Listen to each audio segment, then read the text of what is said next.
Cornwall. Fishing is perhaps the oldest industry in all of the southwest and is deeply ingrained within the culture and heritage of my West Cornwall and Yarra Scilly constituency. Fishing and its supporting industries provide high-quality jobs, skilled jobs which offer year-round employment, a vital factor in a part of the country where seasonal work often dominates. EU fisheries policies have often seemed to ride roughshod over the interests of the UK fishing fleet, perhaps a reason why fishermen were perhaps one of the most vocally pro-Brexit groups in the country.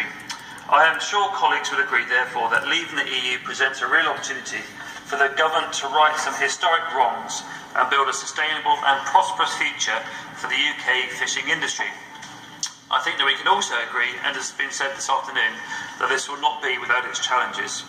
However, until we leave the EU, we are still bound by EU regulations, and I'm glad to be able to speak in this debate today ahead of the annual EU Fisheries Council meeting in Brussels. I've spoken to the Cornish Fish Producers Organisation, a membership of over 250 boats, based in my constituency and one of the largest fishermen's organisations in the UK, and also with other local fishermen on their key concerns for the future of fishing. Their message is clear. They want the UK fishing industry to regain control of access to UK waters up to the 200-mile limit.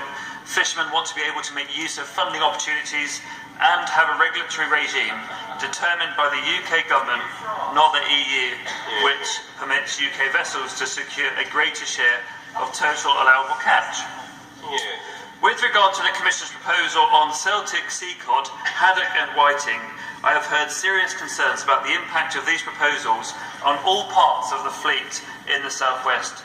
The proposal shows a lack of understanding of the dynamics of the ultra-mixed fisheries in this area, something I know the Minister appreciates. I'd also ask that he makes a case for mixed fisheries model analysis on these stocks to ensure that the Commission's approach is science-led. I would also like to highlight, as others have, concerns about the European Commission's proposal on bass fishing for 2018, set up quite clearly by my honourable friend from the North Cornwall. I believe again that the Commission's proposal are based on an inadequate understanding of the bass fisheries, which are now comprised almost exclusively of unavoidable bycatch. As proposed in 2018, every bass caught in a gill net will be discarded dead, every bass caught in a beam trawl will be discarded dead, every bass caught in a trawl will be discarded dead.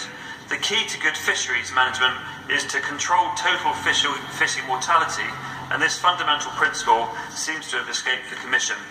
Honourable friend, give way, sir. I'm very grateful for my honourable friend for giving way, not least because I represent, I think, the most landlocked constituency of any member in the chamber at this time. But my constituents enjoy eating fish and they care about the marine environment and fish stocks. Would my honourable friend agree with me, consumers and myriad of campaigning organisations such as the World Wildlife Fund, On the Hook, Greenpeace, about the importance of transparency in labelling so that when consumers buy what they believe is sustainably fished fish, they can be confident it is? Absolutely right, and that's been quite successful, particularly in Newlyn, where Newlyn bass is worth an absolute premium in London simply because of clear and correct labelling. The phrase bycatch implies unavoidable. The Commission is damaging the integrity of fishermen by implying that they are deliberately fishing their bycatch.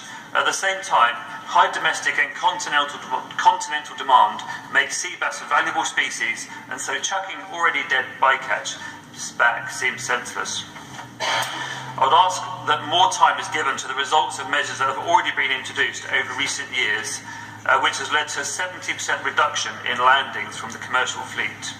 Steady rebuilding is the right way forward, but avoiding unnecessary discard must be a key part of this policy.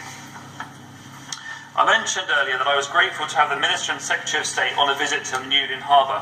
The Minister was also kind to have a Q&A session with the CFPO's AGM, and I make no apology for the thorough quizzing they gave him on the future of the livelihood. I'd also like to note that the Councillor Adam Painter, leader of Cornwall Council, also accepted my invitation and visited Newlyn last month.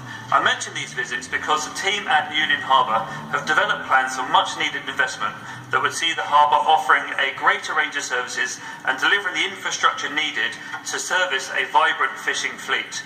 Their aim is to support innovation, unlock potential within the local fishers and to bring a necessary improvement to current infrastructure. This work is aimed at reinforcing Newlin's leading role in UK fisheries. Newlin is ideally located to serve export markets as well as premium UK markets in London and elsewhere. It will be vital to secure public fund support for international hubs like Newlin as we navigate our way out of the EU, with extra capacity for boats and better services such as offering engineering and boat maintenance. Newlin has the potential to expand its international enterprise. The current funding systems do not adequately recognise the needs of the Cornish and wider fishing industries. Small fishing businesses within my constituency who have not got reliable cash flows struggle to maximise on reimbursed-based grants. Businesses looking to undertake larger projects may look despairingly at their Scottish counterparts who have long been able to use European regional development funding for ports and harbours because Scotland negotiated a block exemption on state aid rules. Please, as we leave the EU and we look to secure a sustainable fishing industry across the UK's coastal towns, can we give equal access to funds going forward? Order. Because there have been a number of interventions,